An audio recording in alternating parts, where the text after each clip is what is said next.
Salut. Enchanté. Bonsoir. Je ne savais pas lequel choisir, alors je dis les trois du coup. Vous l'aurez remarqué, donc moi je suis... ça va pas être la même ambiance qu'avec Louis. Hein.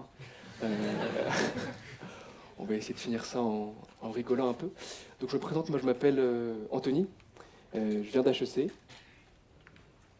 Voilà, donc moi j'aime bien mettre l'ambiance comme ça. Hein. Dès le début, là je viens de plomber l'ambiance, c'est cool. Non mais je sais ce que vous êtes en train de vous dire, vous dites HEC. En plus il est couleur cacao. Lui c'est sûr qu'il est fils d'ambassadeur. Alors je vous arrête tout de suite, je suis pas fils d'ambassadeur, c'est juste qu'il y a des quotas, d'accord? On fait ce qu'on peut, on fait vraiment ce qu'on peut. Donc voilà, donc moi je vais essayer d'amener un peu de bonne humeur, un peu de sobriété dans ce TED, à l'image de ma présentation qui s'appelle très sobrement Conclusion, voilà, et qui contient environ 0 slide, d'accord? Donc on va pas parler de pyramides qui se renversent comme Siméon avec des références culturelles. Moi ce que je vais faire c'est que je vais essayer de revenir un peu sur toutes les présentations que vous avez entendues, sur quelques petits aspects, essayer de les rendre un peu marrantes. Et donc, commençons par Siméon, puisque je viens d'en parler. Siméon, il nous dit que quand il fait le tour du monde en vélo, il trouve de l'hospitalité chez des gens inconnus. Et moi, je me dis, on ne peut pas faire ça partout, tu vois. Parce que prenons un endroit par hasard dans le monde, par exemple Paris. Si tu vas à Paris, que tu arrives en sueur avec un vélo, que tu toques chez quelqu'un, quand cette personne va ouvrir la porte, la première chose qu'elle va te dire, ça va être, alors déjà, avant de toquer chez moi, si tu veux prendre une douche, ça m'arrangerait, d'accord? Et ensuite, non merci, au revoir. Alors que tu lui as rien demandé, tu vois. C'est pas la même ambiance, je te le dis. Et Siméon, il nous parle aussi un peu d'écologie. Donc moi, je suis pour l'écologie, il faut défendre l'environnement, on n'a pas tous le même point de vue dessus. Par exemple, Donald Trump, lui, quand il a commencé son mandat, pour préserver l'environnement, il a nommé au gouvernement un climato-sceptique. Il n'y a pas besoin de vanne, je pense. Juste vraiment, ça n'a aucun sens. Et moi, je pense que je sais pourquoi il prend des décisions qui n'ont aucun sens, Donald Trump. En fait, une de ses premières mesures quand il est arrivé à la Maison-Blanche, ça a été de faire installer 2 télés supplémentaires dans sa chambre. Il a 3 télés dans sa chambre. Quand tu as 3 télés dans ta chambre, c'est sûr que tu les utilises pour prendre des décisions, tu vois. Je pense que ça lui bourre le crâne, tu sais, il est là, en train de zapper. Quoi? Kim Kardashian se serait fait tromper par Kanye West? Ah, le bâtard! Ah, le bâtard! Excuse-moi, vous pouvez me sortir les origines de Kanye West, s'il vous plaît? Merci. Son arrière-grand-oncle était mexicain. Pour lui faire payer ce qu'il a fait à Kim Kardashian, on va construire un mur, d'accord? On va construire un mur. C'est sûr qu'il prend des décisions comme ça, Donald Trump, tu vois. Donc on a eu Siméon, on a eu qui d'autre? On a eu Alexandre aussi, premier speaker, qui nous a parlé d'entrepreneuriat. Il nous a parlé de sa start-up. Alors moi j'ai un seul problème avec les start-up aujourd'hui, c'est qu'il y a beaucoup d'engouement envers l'entrepreneuriat. Et du coup aujourd'hui, même les idées nazes, elles trouvent des financements. Tu vois? C'est-à-dire que aujourd'hui, et c'est pas une blague, il y a une start-up qui commercialise uniquement des tongs décapsuleurs. Ou décapsuleuse, je sais pas comment ça se dit. C'est-à-dire que sur le recto, c'est une tongue, et au verso, c'est un décapsuleur, tu vois. Et dans la vie, un décapsuleur, ça coûte 2 €. Une paire de tongs, tu peux en trouver à 5 €, tu vois. Donc quand tu additionnes les deux, ça fait pas 52, ça fait 7 €, tu vois. Et eux, ils vendent ça 50 balles. Et ça marche, tu vois. Et d'un côté, c'est infligeant, et de l'autre, c'est un peu rassurant, parce que moi, je me dis que si ça marche pas dans l'humour pour moi, je vais monter une start-up qui vendrait, par exemple, des tabliers râpes à fromage, tu vois. C'est-à-dire qu'au recto, c'est un tablier, et au verso, c'est une râpe à fromage. Tu vois. Et je vendrais ça 100 €. Et c'est sûr que ça va marcher. Et pour revenir au ton décapsuleur, le pire, c'est pas la personne qui a eu l'idée un peu naze de créer ça. Parce qu'on a tous déjà eu des idées un peu cheloues, tu vois. Ça nous est tous déjà arrivé de passer devant notre frigo, d'ouvrir la porte du frigo, la lumière s'allume, de rien prendre à l'intérieur du frigo. Hein. Et de refermer la porte très lentement pour voir exactement à quel moment la lumière s'éteint dans le frigo, tu vois. Ça nous est tous déjà arrivé, on a tous des idées un peu bizarres. Non mais le pire, du coup, c'est pas celui qui a eu l'idée bizarre, c'est qu'il y a un investisseur, quand on lui a pitché l'idée des tongs décapsuleurs, il a dit « Yes, je mets 4 millions. Je veux ça partout sur la Terre. Tu vois. Cet investisseur-là, c'est sûr que c'est un peu un beauf. C'est le même, non, mais c'est sûr, c'est le même qui a dû investir dans les Crocs. Tu connais les Crocs? Tu vois ce que c'est les Crocs? Je comprends pas, moi, le délire avec les Crocs. C'est-à-dire que quand tu regardes des Crocs, tu as l'impression que c'est une passoire. Pourquoi on va mettre nos pieds dedans? Et tu sais, moi, j'ai fait l'effort une fois de parler avec une personne qui avait acheté des Crocs. J'ai fait un effort. Et en fait, son seul argument, c'était le fait que c'était confortable.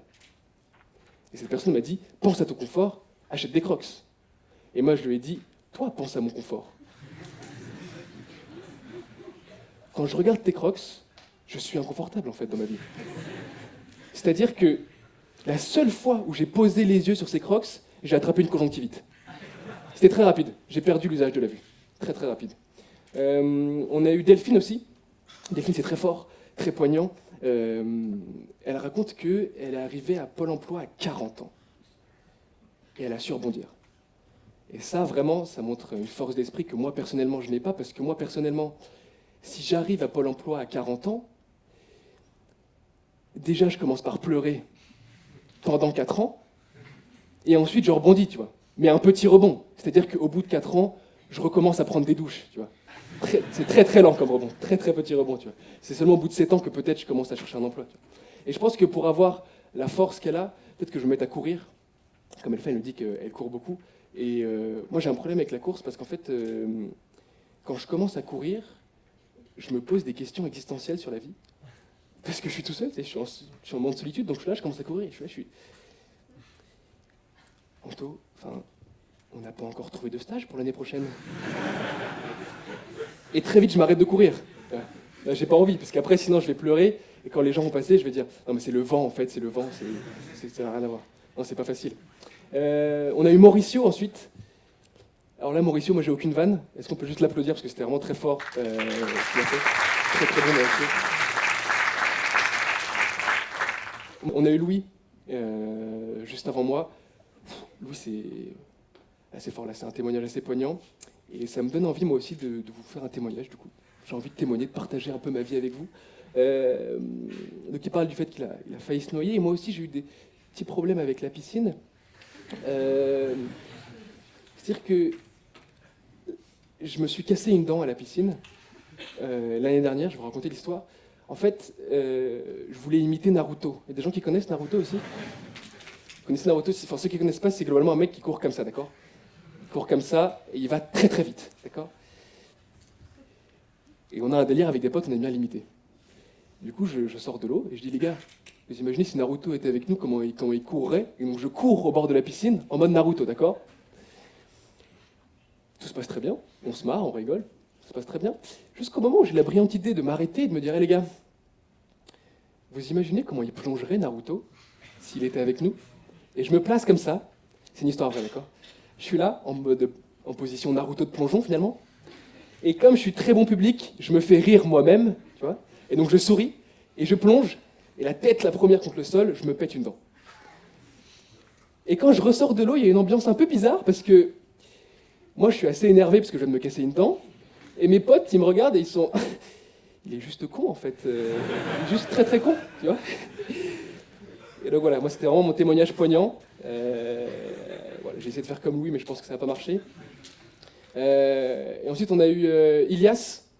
Ilias, lui, il a commencé sa présentation en parlant du tu préfères, et ce dilemme.